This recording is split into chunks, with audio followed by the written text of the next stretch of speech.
Welcome to Jazz Nerds.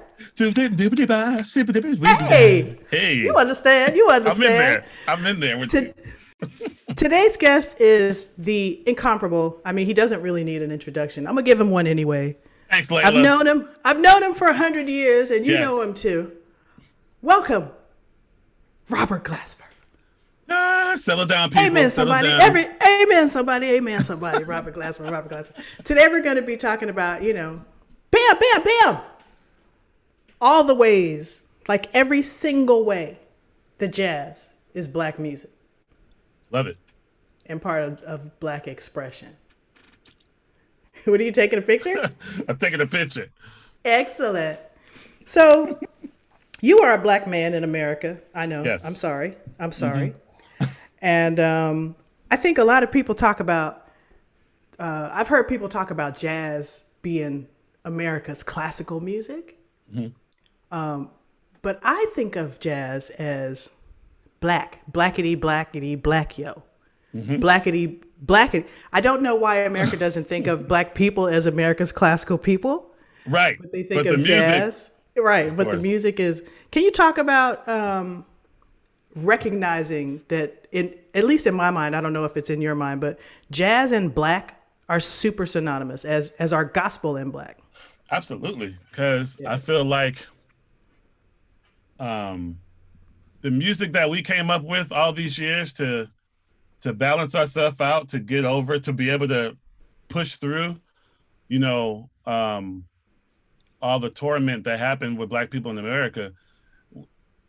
The music is what we created for that. You know what I mean? To just be able to get through. That was our safe place. That was our happy place. And Music as a coping mechanism. music was a coping mechanism, 100%.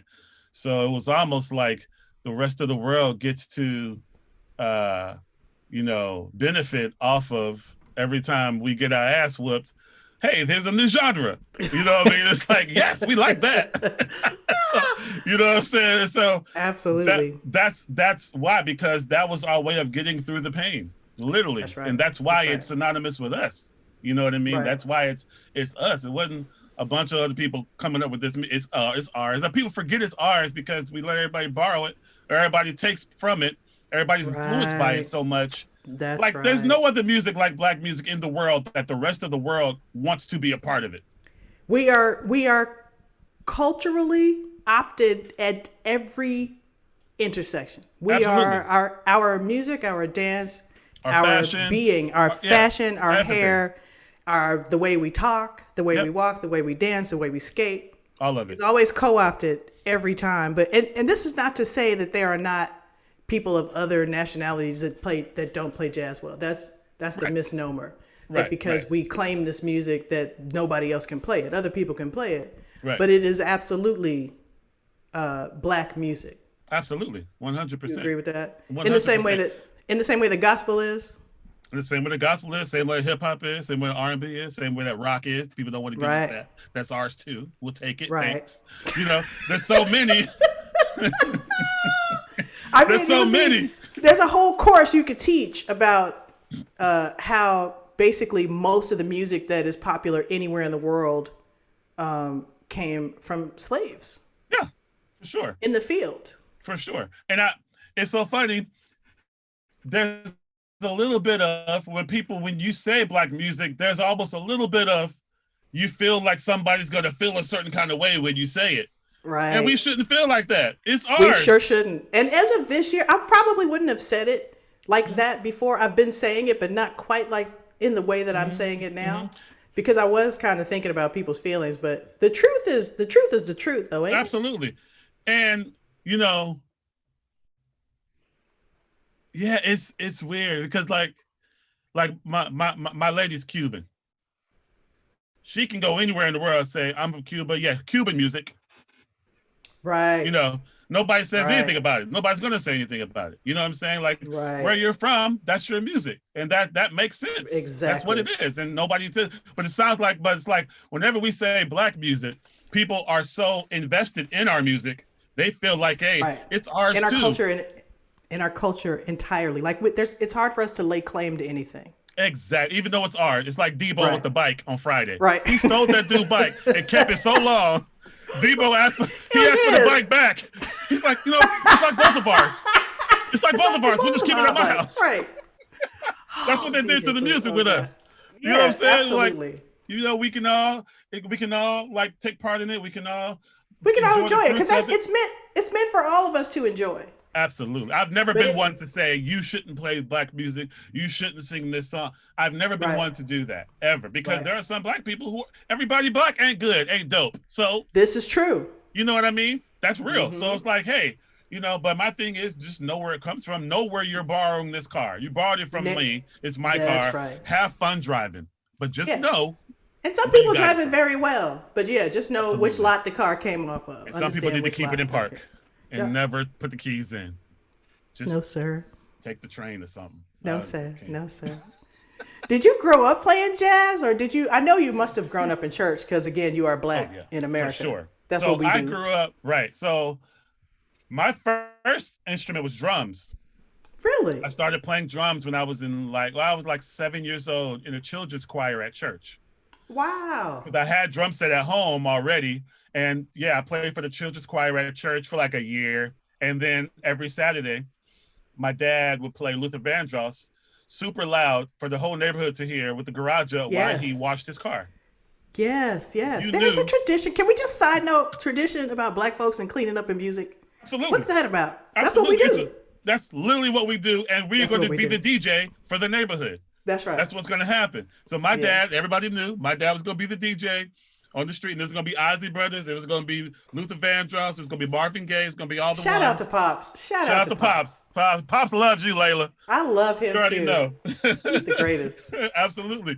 And he used to wash them white walls, take an hour to wash them white walls on them car. But that was and I used to play drums to it in the garage. My drums were in the garage. I used to play drums to all the songs he played, play along. That was our thing on Saturdays. You know what I mean? And then I switched over to piano probably when I was like 11. I started kind of figuring out stuff with one finger, like songs off the radio and stuff, with one finger.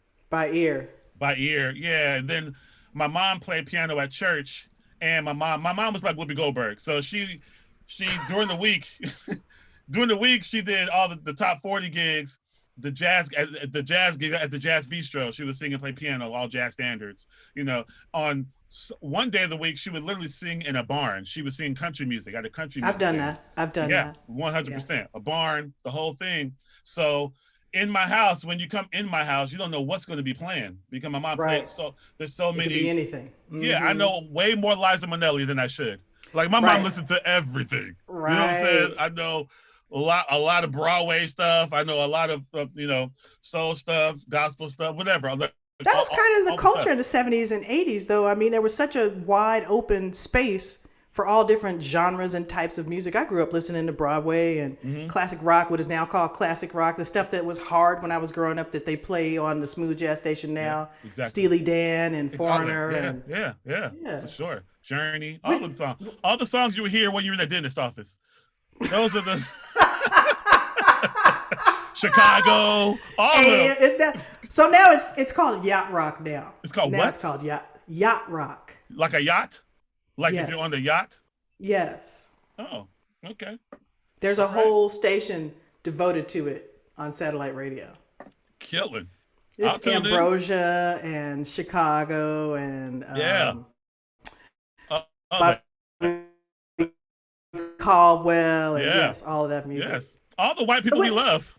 All the white folks. Let's have a commercial. I thought about that too. It's all the white folks you love from the 80s, right here on Yacht Rock. I mean, it's Kenny Loggins and the Doobie Brothers.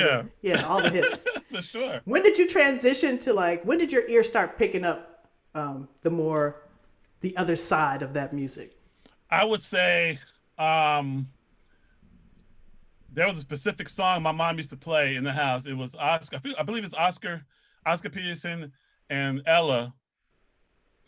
What a Little Moonlight Can Do. Ooh, what a little moonlight can do. Ooh, what a little moonlight can do to you. You're in love, your heart's a fluttering all day long. And when I'm uttering your poor tongue, wants you to whisper the words to say, I love you. Ooh. Like real fast, like it was dope. Yeah. But that's kind of where I found Oscar Peterson first. From that, I was like, oh snap. And then I got my Oscar Peterson tapes. Cassette CDs weren't tapes. out yet. Tapes. Cassette so tapes. I was in like 6th grade. With the Toadmasters. Tapes. And yes. then a guitar player lived with us for a while. A friend of my parents, Paul Chevalier, rest in peace. And he played my mom's band. And so he was a jazz cat too, you know, so me and him would go through. My mom had a vocal reel book, all the vocal reel books. So I know a lot of lyrics too, because me and my mom used to play duo all the time in the house and run through songs, you know, and she would be reading. So I know the lyrics and stuff. I'll be forgetting. I'm like, why do I know these It'll lyrics? just pop up, right? It'll just pop up. Like, yo, I know the lyrics. So because of that and playing with Paul a lot at the house, you know, he would show me stuff. And this other cat, Alan Mosley, from Houston, he was the piano player in my mom's band. So when they used to have rehearsals at the house. She had the amps and everything in the garage, so she would bring him into the living room, and they would have a rehearsal there. Oh, so I would nice. just sit there and watch Alan. Then afterward, he would show me some cool jazz stuff, you know. So I auditioned for the High School for Performing Arts in Houston when I was which is the high school of many. Exactly. Beyonce. Yes. My boy Brian Michael Cox. A bunch of jazz cats. Jason Moran.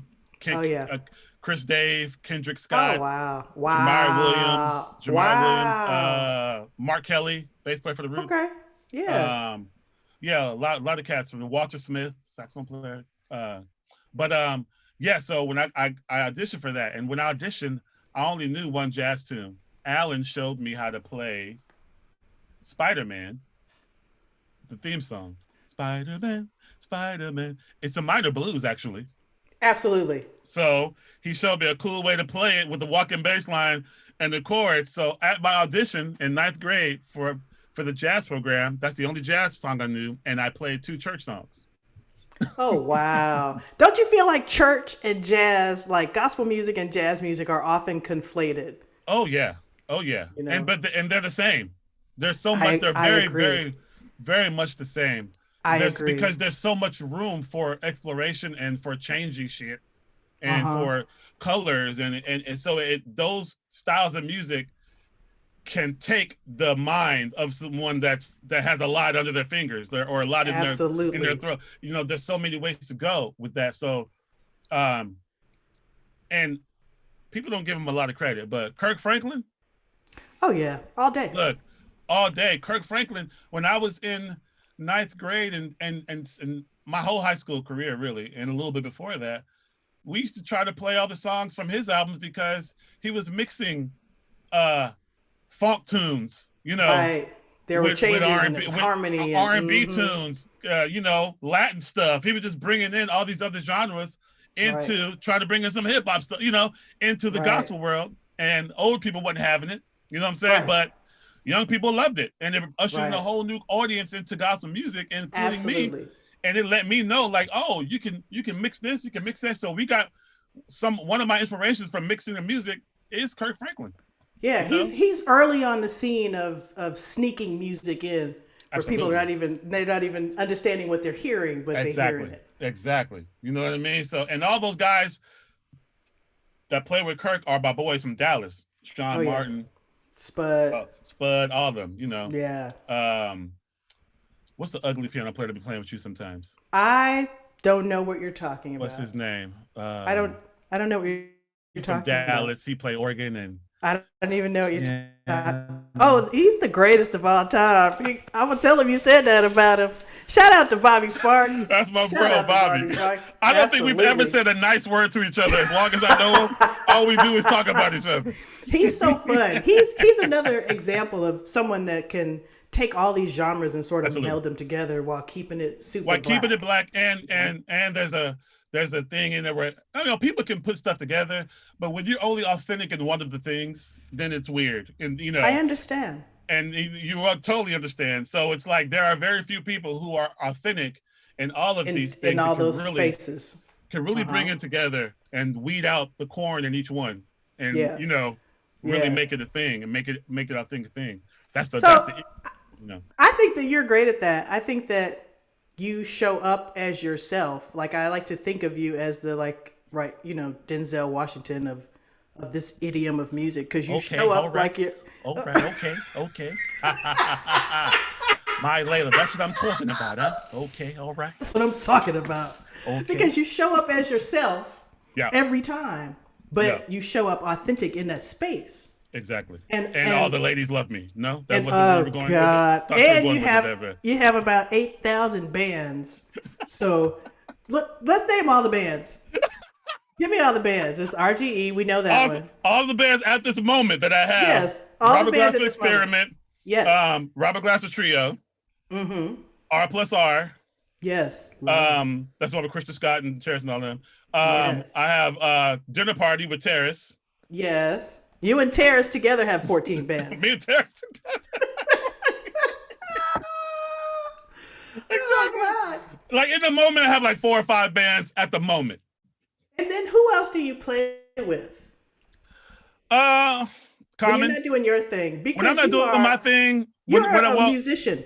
As a musician? You're out there playing. Yeah. You are a person working. Oh, no. Yeah, I don't play with anybody on the road. I haven't done that. I purposely don't do that. I haven't played with people on the August Green. I'm in August Green.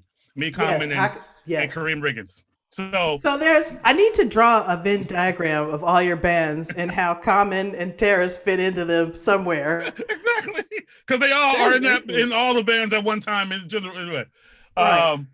But I haven't. The last time I was in a band was in a band that's not me. I'm not a part of the band. It's really when I played with Maxwell from like 2009 to 2013. Right. So on a pop gig like that, are you able to how do you feel about playing a pop gig? Because we know that musicians oftentimes get some of these gigs, and not necessarily, I don't know if Maxwell's gig is that gig, but sometimes we get a gig and we have to be very simple and we have to kind of limit the creative process in that gig. Right. Are those gigs kind of like, how do you make it work for yourself? Well, luckily since 2005, I've pretty much been able to choose what gig I do, what gig I want to do. You know what I mean? Mm-hmm. Luckily, with the gigs I choose to do gigs that are fun, that musically I can walk away feeling good about it. Yeah. You know what I mean? And I could still use my musical brain for it. I don't feel like I'm being a dummy for 2 hours for this show. I don't want to have to dumb down. I want to understand the. I don't mind playing a note that's 3 notes. Chord is 3 notes.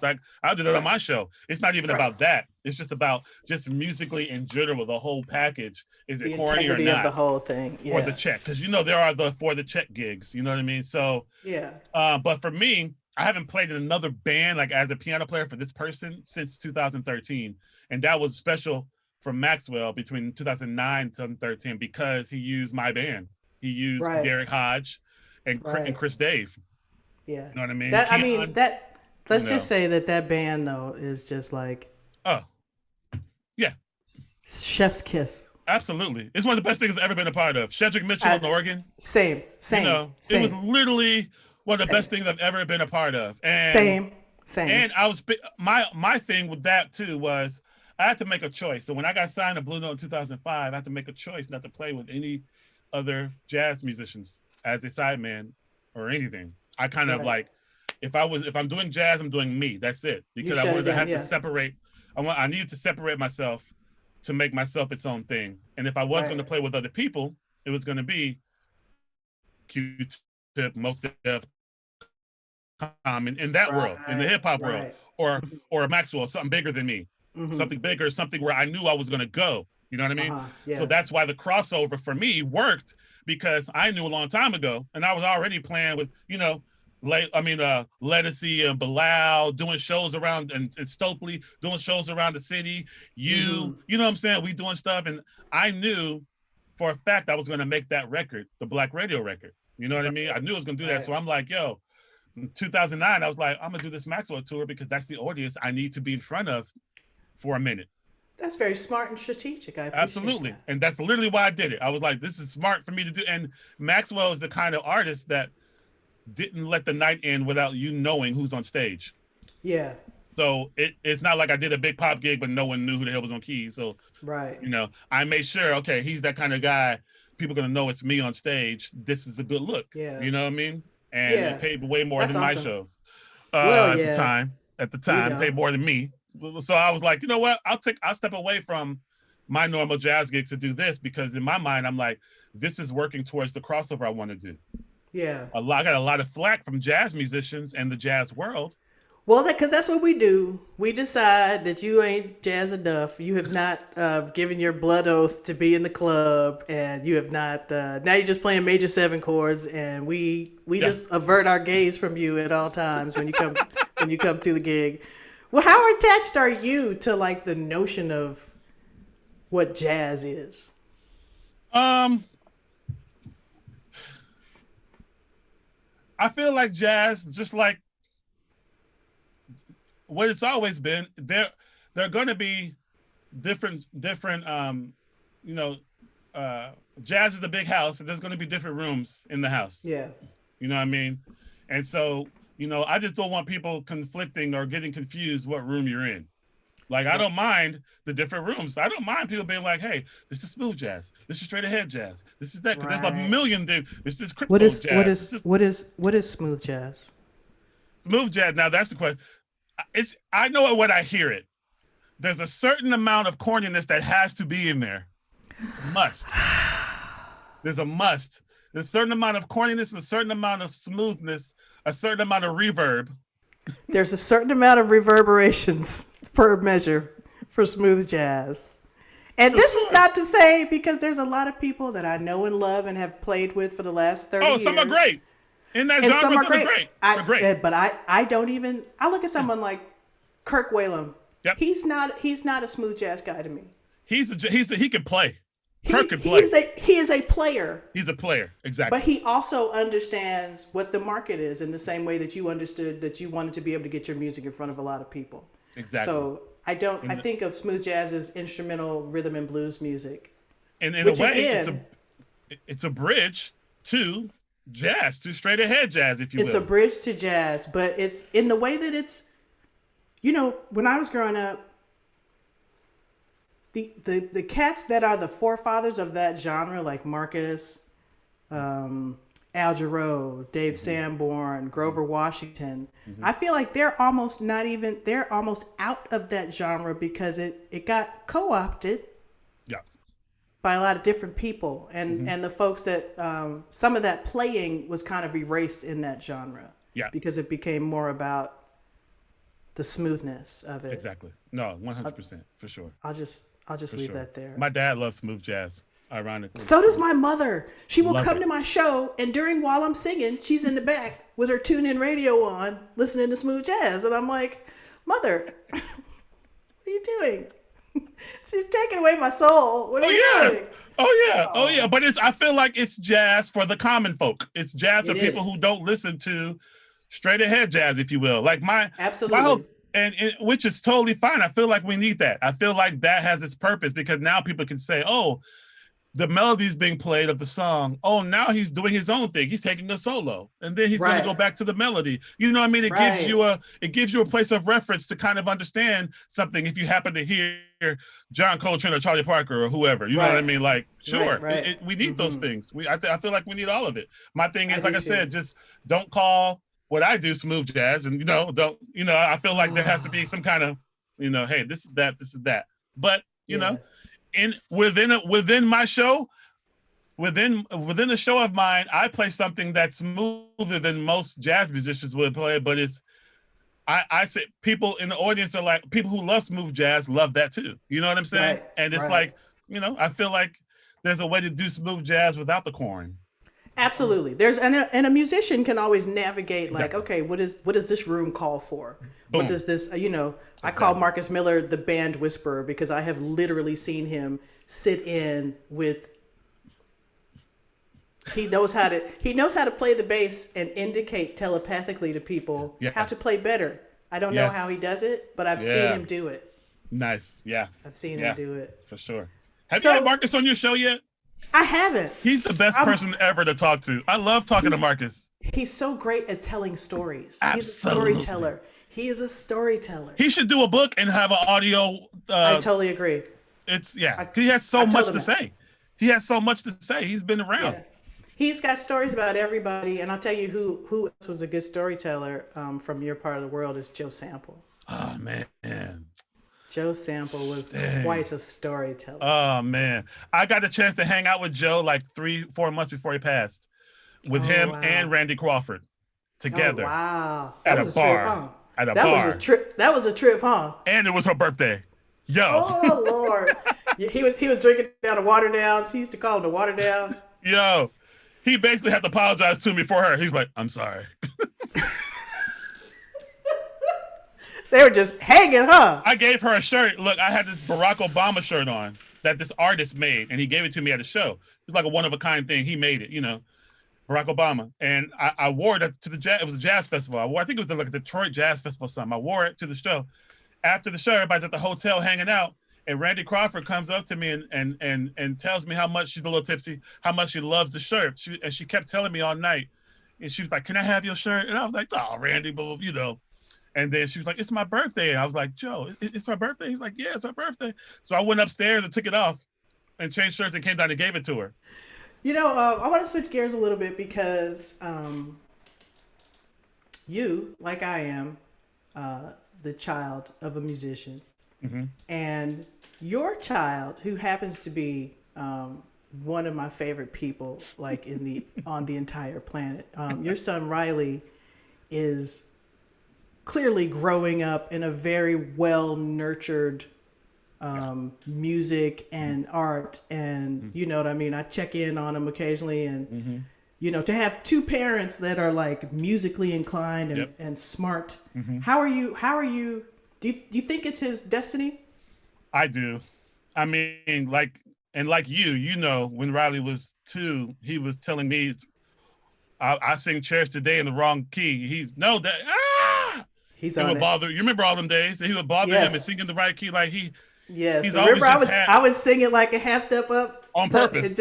Yes.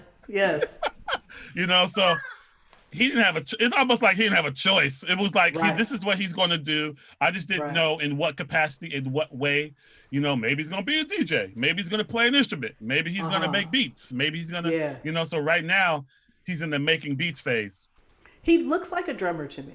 And he plays drum. He has a drum set. So he's been playing drums. He's been playing drums for the last few years, right? But then he just got really into beat making, and his drums have been in the corner. So what's he using to make his beats? A MPC-1 and a sampler. So he samples records. I just bought him a Moog. I just bought him a Moog for his birthday last week. You know what I mean? So I sent him a very well off-pitch birthday song for his birthday, so he could have it to keep. Nice. That is cool. Yeah, he's really into making beats. Like that's his thing. Right now he says he has over like 300 beats. He's been making beats for like the last 6-7 months.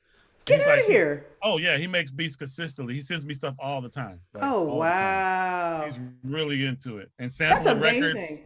Occasionally, like I tune in, I see like Jelly playing the piano and Riley playing. Like he's getting his first like little, you know what I mean? To nurture him in this way, I think is really beautiful that y'all are doing for him. Because as a kid, sometimes you have so much music in your head, it's hard to like really think about other things. Yeah, no, for sure. For sure. What are you teaching him about? I mean, do you feel like he understands what jazz is? Does he understand what you do?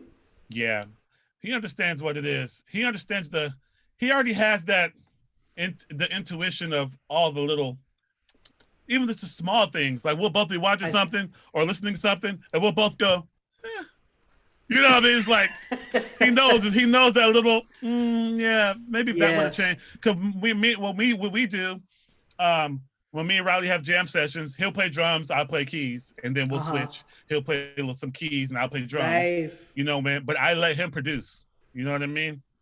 So I Right let him on. tell me, so what are you hearing? What kind of thing are you hearing me play? That's Or beautiful. or we're going to go to the next part now. So what should I change? You know what I mean? Or you know what I mean? That So is I getting that is his beautiful. producer mind together, you know what I mean, and making Right decisions and blah blah on. blah blah blah. You know what I mean?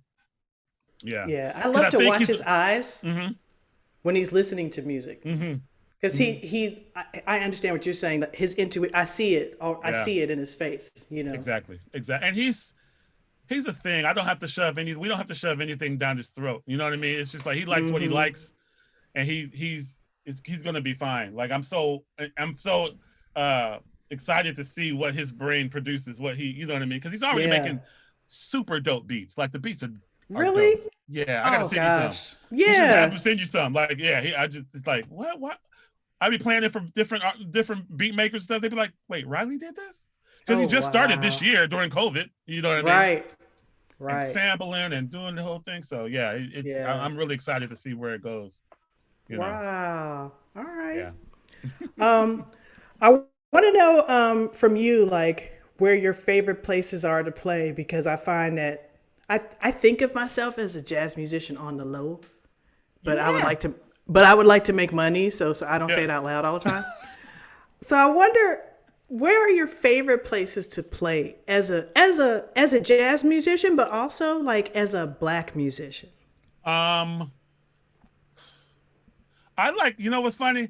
Um, Once I started being able to get the audience right, I love playing in America, first of all, Where? because, well, now with not many jazz clubs in America, Right. because they're just not. Yeah. And when my audience started to get a little bit bigger and kind of change, sometimes the certain jazz rooms in certain places, first of all, it's not big enough, and the vibe there is not what I want. It's yeah, you got to find it. Right. I got to find the vibe because I'm bringing people into clubs that have never been into a jazz club. You know what I'm saying? Right. So I used to love doing that, even when I was playing the Village Vanguard all them years. Mhm. The owners of the Village Vanguard one time told me, they were like, please don't take this the wrong way, but we've never had this many black people at the Village Vanguard. Uh The management and the owner said that to me wow. because it was black people, but it wasn't old black people. Right. It was It wasn't the young, jazz, right. it was young people who don't even listen to jazz. The people, you look like a Chris Brown concert some nights. You know what I mean? Right. Like it was like Right. that, and they have never seen that ever. And the whole Mm. audience is black. And everybody, they hike up the ticket price 30, 40 more dollars. Look, literally, it was the Vanguard would be crazy. And even when I do Wow. the blue note stuff like that, I love playing the blue note too. I love playing the blue note. Mhm. That's been my thing for the last 2 or 3 years doing the And you do a residency. residence. Yeah. I do a residency. So the first year I did it 2 years ago, I did for like a month, 4 weeks, 2 shows every day, Monday off, 2 shows every day. This time I did 7 weeks. That's a hard schedule, man. It is hard. I did 7 weeks, 2 shows every day, Mondays off. It ended up, what was that? It's like 60 something shows. Every single show sold out completely. Oh my God. Everyone, not Congratulations. one, not one wasn't sold out. So you are in the upper echelon of jazz musician, which is like rock star. I'm surprised I have not seen that you're going to be at Coachella, but it's reserved for We were very talking about. yeah. Get it in. There's a very few musicians that can elevate to that place. I'm gonna tell Yeah, you who I think is the king of that is Marcus Miller, yeah, clearly, yeah, yeah, because yeah. Because he's just made such a mark he's been all over in the all of it, place. in all of Uh it. You know huh. what I mean? And that I feel like that's the key because a lot of times the jazz musician only speaks to the jazz musician. When they play music, it's only to the jazz musician. And sometimes it's only to the Yeah. jazz musician that's in school. Depends. I Right. was To the like, student musician. Right. and I like Yeah. to talk to a lot of different people. So I've learned through the years many languages. It wasn't like I was like, I want to make money. Let me learn this language. No, like I heard Right. R&B songs and gospel songs and blues before I heard my jazz. Before I got into jazz, like people say, Right. a lot of times they'll try to put on me like, you need to come back home or you need to come back to your roots. I'm like, These are all actually my roots. these are my roots. Actually, Yeah. the Isley brothers are my actual roots. If you Right. really want to get down to it, you know what I mean? So it's like, my real roots here. There's some and a lot like for me, I tell people all the time, like my life is different from my grandmother's life. She can talk about the first time she heard Duke Ellington, and you know, she was about to kiss a boy, you know, whatever, because this song was on. It was Duke Ellington. You know, I'm like, yeah, well, mine is Brian McKnight's first album, because that's when I was gonna kiss old girl. You know what I mean? Like, that's right. These are our life. This is our life. These are our times. These are our times. So I came up with other music. Then I got into jazz. That's why I feel like I can give the other music the treatment it needs, because I've already lived it. I know that stuff already. You know what I mean? Mm-hmm. I played in the clubs with my mama as a high school kid, playing them songs. You know what I'm saying? Like, yeah, I know, you know, Al Green, all them joints, you know, like, it's just all over the place. It's in the food. To me, it's in the food. It's in the food. You know, it's in the culture. Yeah. Right. It's a gumbo. It's a gumbo. Yeah. For sure. I love that it's a gumbo also, like at your shows. Like, I love when I'm playing with you. Mm-hmm. First of all, I feel like, and I've said this about Marcus's band, different iterations of Marcus's band, that I feel like I just have the ball and it's just people blocking for me and I can just run with the ball. Like, I don't even know. I can fly to the end zone. Exactly. You know what I mean? Exactly. But there's so many different types of people in your audience that I don't know how you access all of those people. Mm-hmm. How do you do that? I feel like it's been the records. So because the first part of my career was straight ahead jazz, my way, but for the most part, acoustic piano, bass, drums. And, you know, when I first came out, you know, it was a lot of older white people coming to see me. You know what I'm saying? Mm-hmm. Because they were in the jazz rooms at the time. You know, so my first 3 albums, Canvas 2005, In My Element 2007, and Double Book 2009, were my jazz world times. You know what I mean? So I kind of got that audience from that, you know, and I developed the audience from that. And I was, you know, I was doing good. All the jazz clubs selling out in that period of time for that. And then when I went, when we did the Black Radio joint, I didn't see that coming, how big that exploded. I did not see that coming. I thought it was going to be the cool underground thing that, hey, you heard, you know, so when that happened, that's what's changed everything. As far as now, I'm getting younger urban people, you know, loving the music and loving these songs, blah, blah, blah, blah. So then it became my shows. I was walking the audience and it was normal to me to see a, you know, 70-year-old white man next to a 17-year-old black kid. Right. It was normal to me then, because I know what he came for. I know what he came for. You know what I'm saying? Yeah. And then I could, you know, I give it, and I really assess, like you said, I walk out and I kind of peep the audience. Read the room a little bit. After the first 2 songs, I can see what I need to do. Okay, I'm gonna do this one now, because that's why I can never make a set list. People be like, "Hey, what's your set list gonna be?" I'm like, I don't know. I hate radio stations that when people do radio, they're like, "We need your set list before you start." I don't know what I'm gonna do. You know, we just make something up. Song number 1. Yeah. Song number 2. Song number 3. I write down all the songs I wrote so I can get that money. Look. But yeah, you don't know. You might get out there and you might realize it's all Dilla hip hop heads. Right. You know what I mean? So then it's like, oh, well, we know we got to do. Right. This chunk of the thing is going to be for them. And even understanding that is part of the concept of jazz.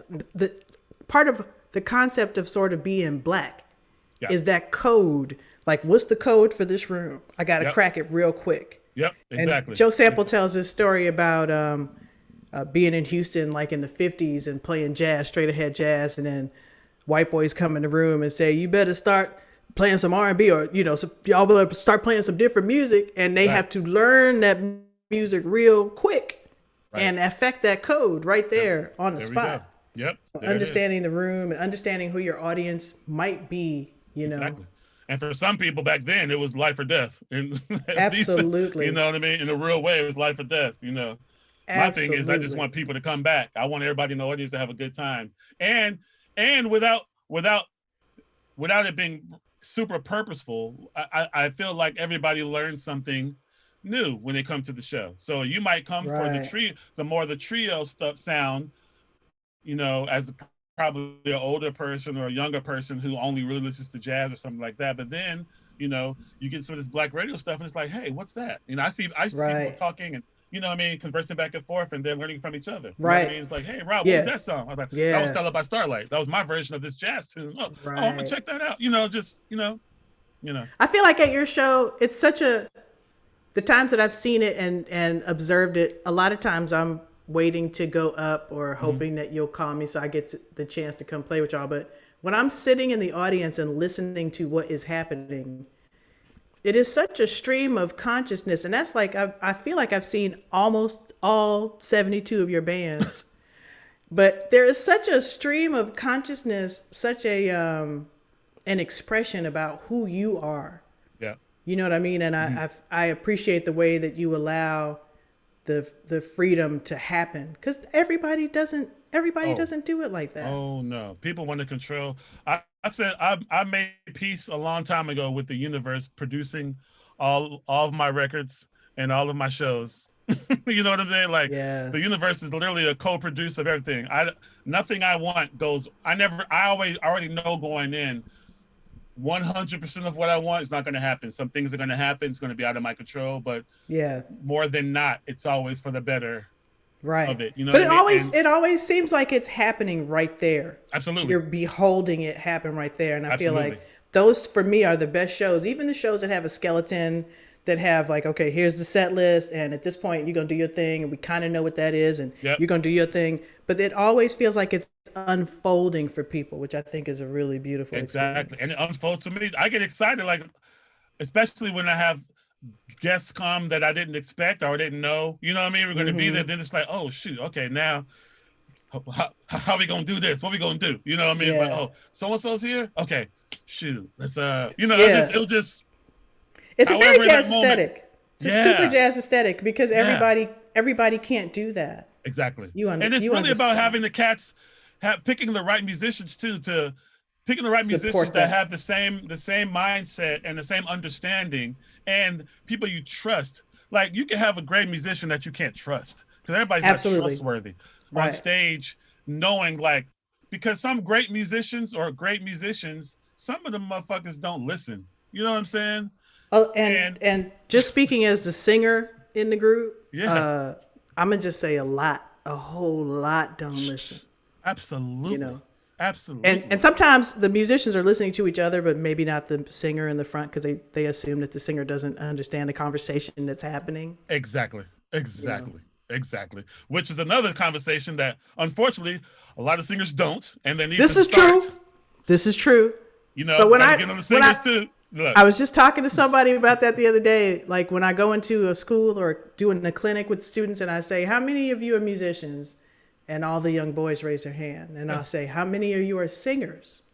And then the girls raise their hands. And then I have to have a conversation with them about being a musician and your voice being your instrument. Because it's really important to me. And I don't want there to be a delay. I never want to know less than the people I'm playing with. I want my ass kicked on stage, because it's going to teach me and push me. Exactly. But I want to be able to communicate and be in the conversation. And most singers are not taught that. You know, everybody's taught to be comfortable. You sing the song, you sing what you want to sing. You sing it in the key you want to sing it. This is how we're going to do it. This is what it's going to be. So singers don't normally get their ass kicked. They're normally not uncomfortable. So that's why they don't get better, because everything's always the same. Musicians have to get better, because we have to learn to play in all the keys that singers need. My time, we have to know. You know what I'm saying? We learn by playing. All the things you R&B. Let's do it. All the things you R&B. Exactly. Let's go. I'm like, oh my God, Jesus Christ, are you serious? Now let me say this. Let me say this on behalf of singers, because while I recognize that is largely true, I'm not gonna front. I think part of the issue is that girls are not socialized to walk into when I got to school and realized that the only way they would let me in was if I knew the tunes, I brought my own real book, don't change the key. Like, they kind of kicked my ass. And so I had that education. I don't change the keys, and I want to know everything you know. Right. I want this Yusef Lateef chord scale book just like you got. I want to know what it is. Exactly. So I'm really advocating for young women musicians to really get the same sort of training as their counterparts get, because a lot of times they with failing from time to time. You have to be okay with messing up. And it's easier. I feel like maybe singers have a different thing about it because you're in the front. So if you mess up in your mind, it's like, oh snap, everybody hears it, and blah, blah. Yeah. A piano player messes up a chord, he'll catch the next one, whatever. You know what I'm saying? Like, Right. it's harder for singers, but at the same time, that's why I love you, Bilal, Led. You know what I'm saying? You can hear y'all grew up with motherfuckers changing keys behind you without you, and you having to catch it and do all those things. You know, I've never had you tell me what key to do anything in. You know, I'll be like, you know, hey, what song, Layla, what key? You be like, I don't care, just go. And then you adapt and figure it out. And that's why you're the best. You know what I'm saying? Because you actually had to do shit in practice and be uncomfortable. I had to figure it out. And you know, all those things, you know? Right. But I understood that, and I came up with that. I think a lot of young singers, male and female, don't really, that's not maybe what they're striving to be. I think that there are some jazz influenced singers that are striving to do that. That said, who are like some of your favorite alive jazz or dead? Singers?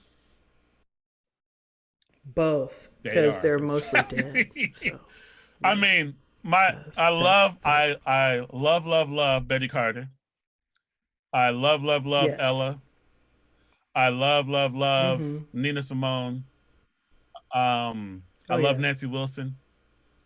I love you. I don't give a damn. You're a jazz singer. Sorry.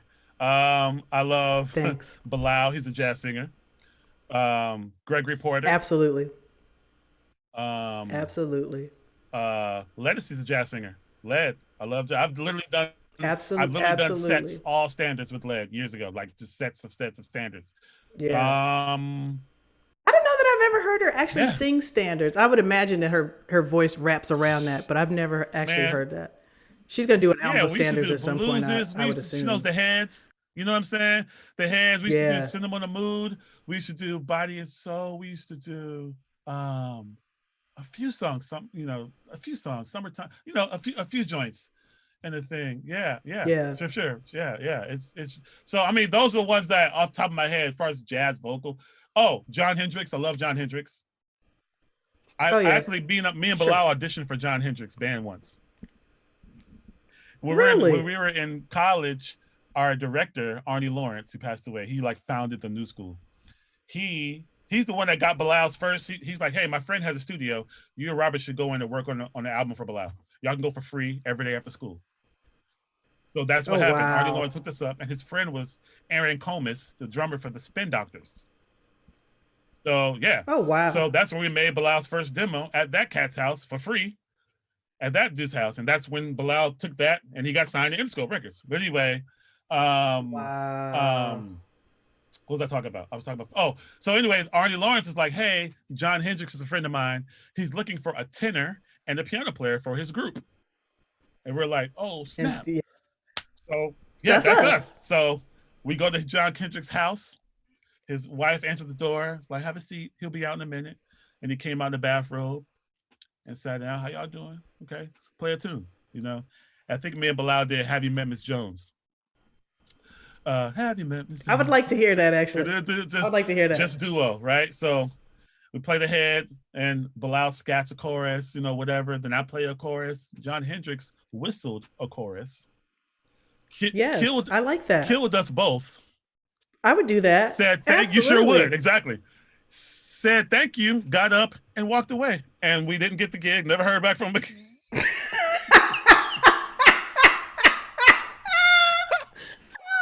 What? That's what happened. That was my stint with John Hendricks. I mean, he literally killed us on the whistle solo. And then was like, thank you guys. And walked back to his room. That was it.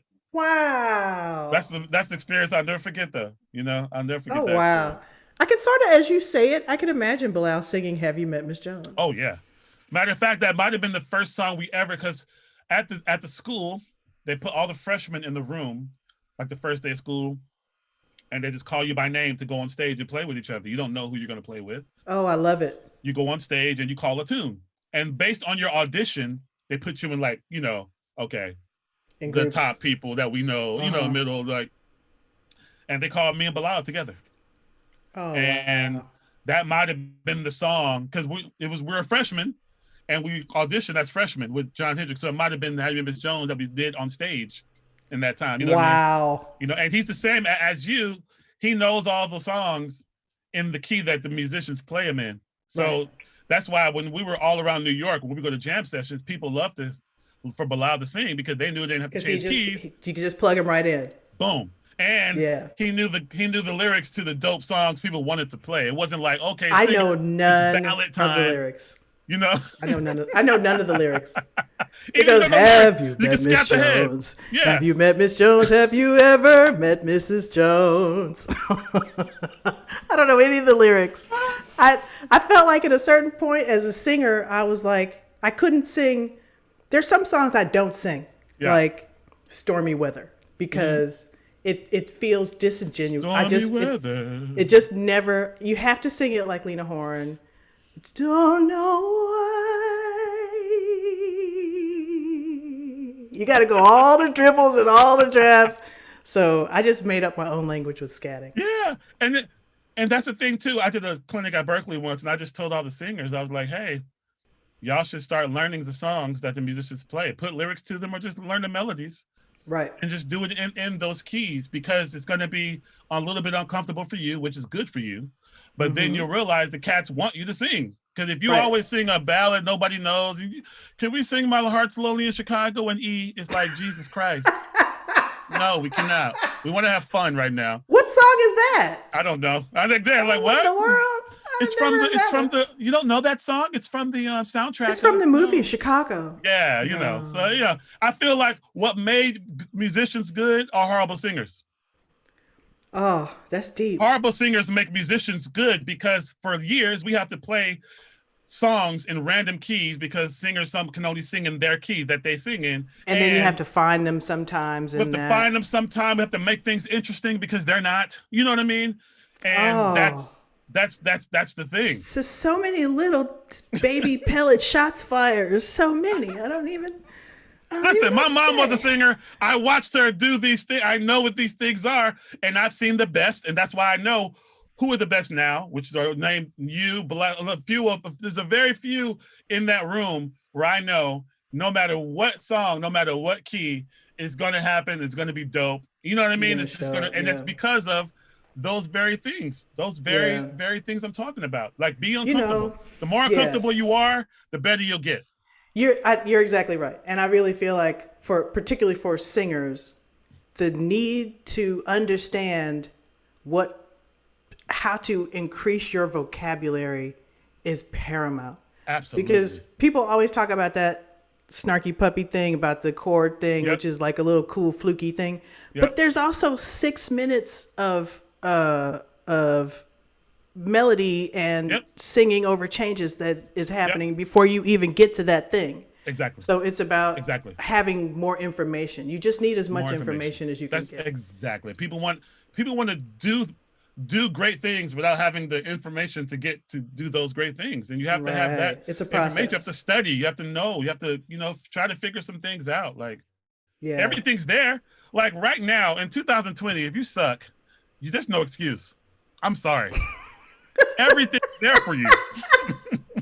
Everything's there. I got people hitting me up on IG talking about, can you tell me the changes to one of your, what? Right. I didn't get to hit up Herbie or Chick Corea when I was learning their songs. Right. I had to use my ear and learn it. I didn't have YouTube, so I could just type it in and a chart appears. Right. You know what I'm saying? Yeah. Imagine so now my solos are transcribed. Everything's there. So half of it is like, at least the information's there. Now, if you analyze it and do what you want with it, you should be okay. You have access to that information. Yeah, make sense of the information. Don't just copy the lick and move on. Right. Understand why that pattern of chords work, or understand why that lick works. Oh, what's the behind it? Why did that sound like that? Oh, because he played a tritone sub on that part, but kept the chord the same. That's why it sounds like that. But see, already you are the cart before the horse already. Already on that. You're the cart before the horse already on that. Already.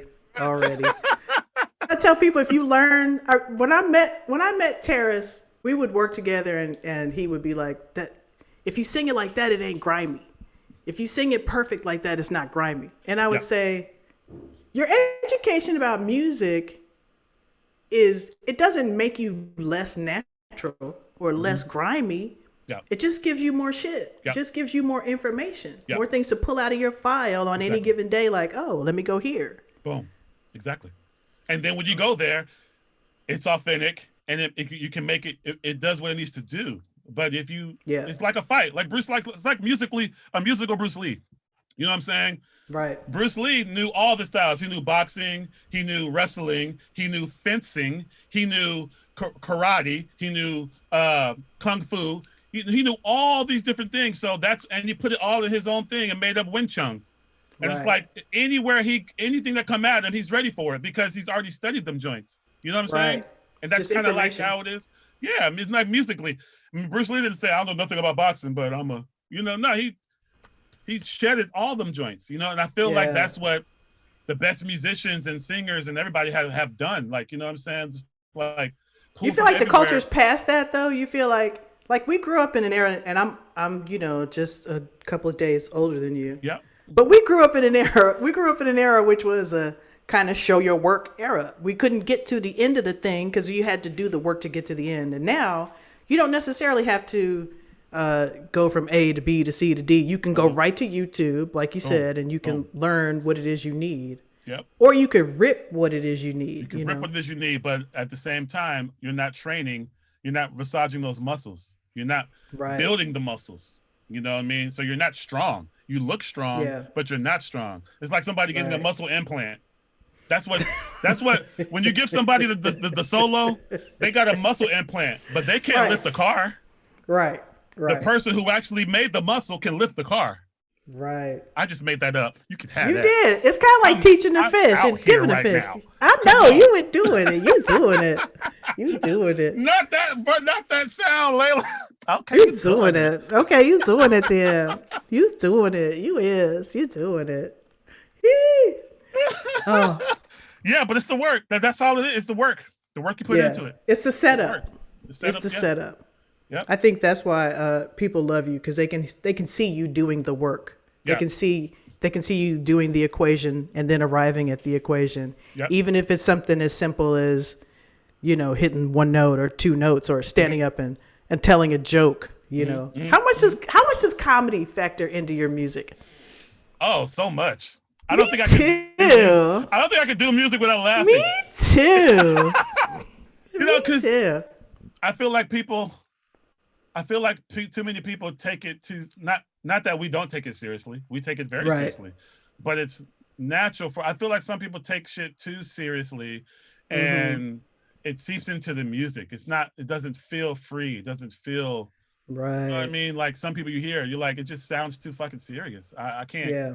I can't get with it. You know what I mean? So I love the people I play with and you and all the guests and stuff like that. Like, we got to be able to laugh. Like, absolutely. That's 90% of it. Absolutely.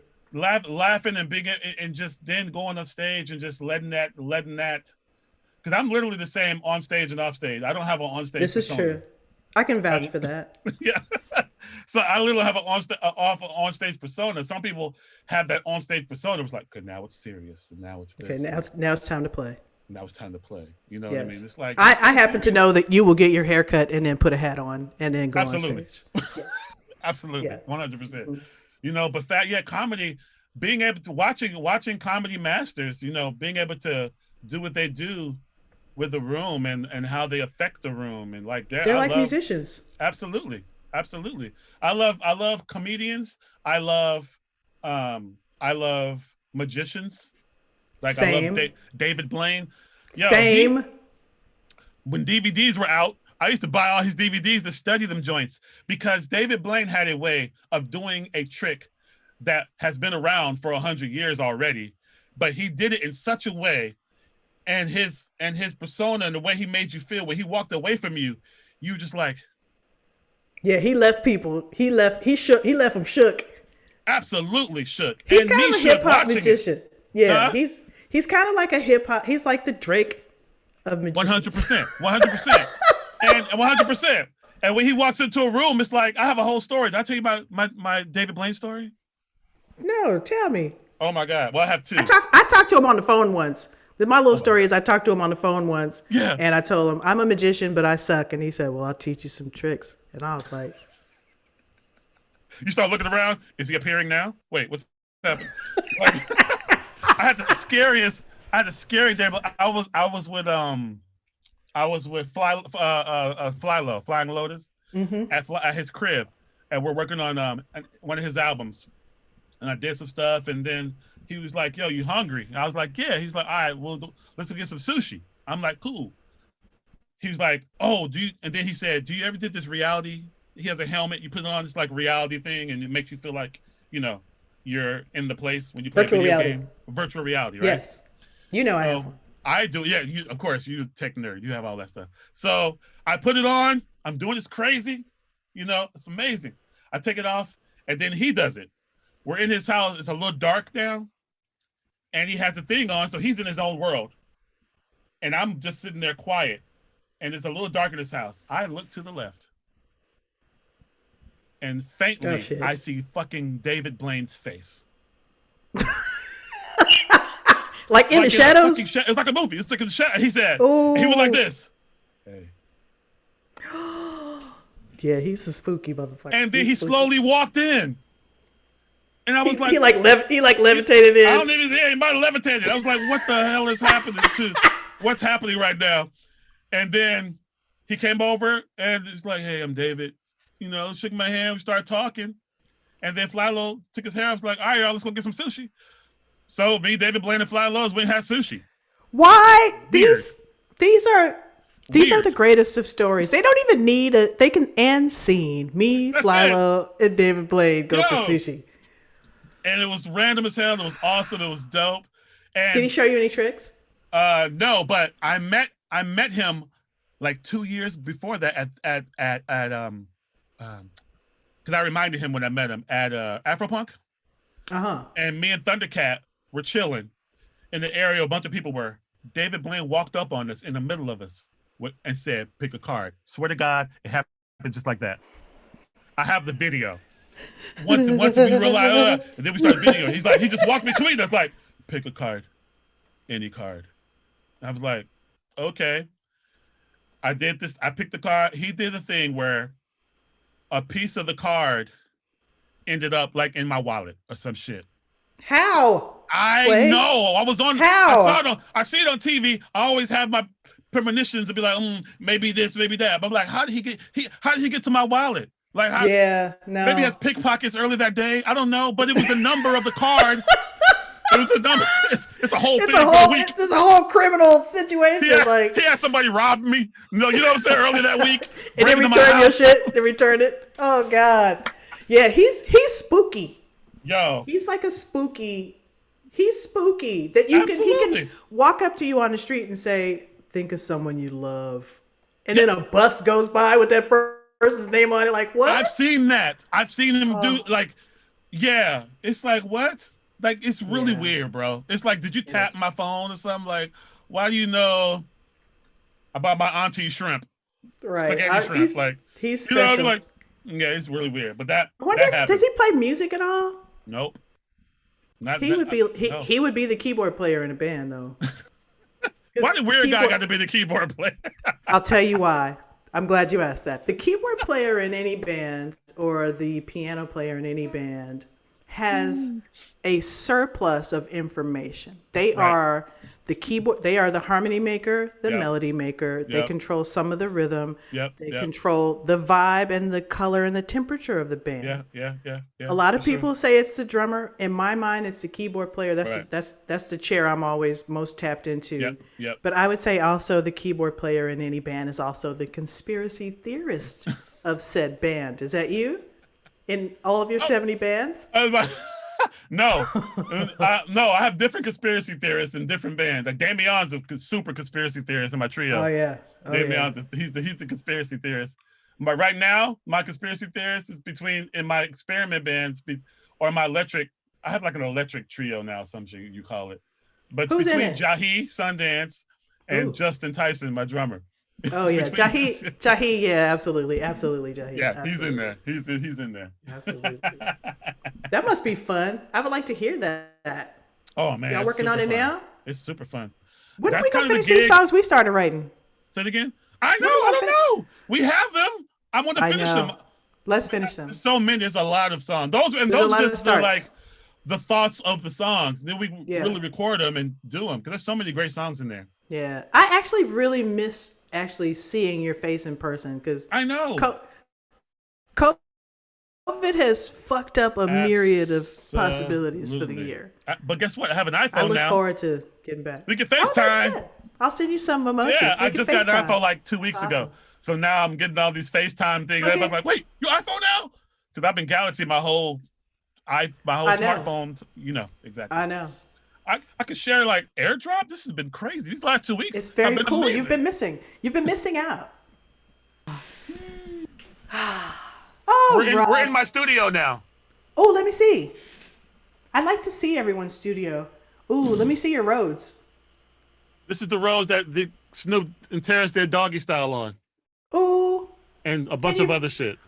Can you play a little something real quick? Let me see if I can get over. Kick a little if I something can get over here. for the people. Oh, yeah. No, yeah.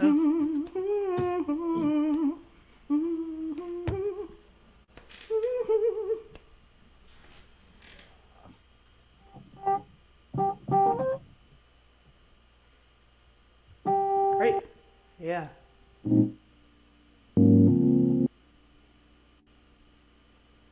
Oh, it's weird. Can you hear? Yeah, it tries to cancel out every now and again, but it's good. Yeah, it's the frequencies that but that's Listen, that's I'll the- take them 17 keys right quick though. That was good. Thank you. I appreciate that. And then you go in here. I have it closed. This is the little chill area. Nice. It's a real actual place. Yeah, the place, the bathroom, Nice. kitchen, Beautiful. kitchen vibes. And Red then I have cups. a Yeah. red, yeah. You already know. You know how that is. Mm-hmm. And then this is the boo. the drum room. Oh, nice. And that's a room back there. You put a bunch of stuff in. So sometimes I do vocals literally right here. Nice. Or we just do them here inside this room. Beautiful. Boom. That's the vibe. That's gorgeous. Thank you for your time today. Of course. Thank you. And I love you, black man, and all I your love black you too, music. black woman. All your black man. How do I love black man? All your black man bands and such. I forgot my Stevie band with you.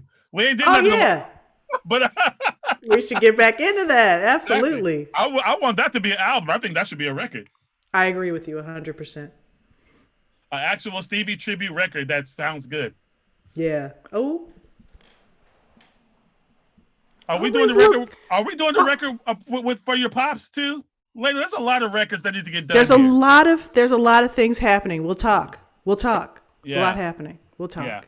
Yeah. Thank you, Robert. All right. Love y'all. Love you.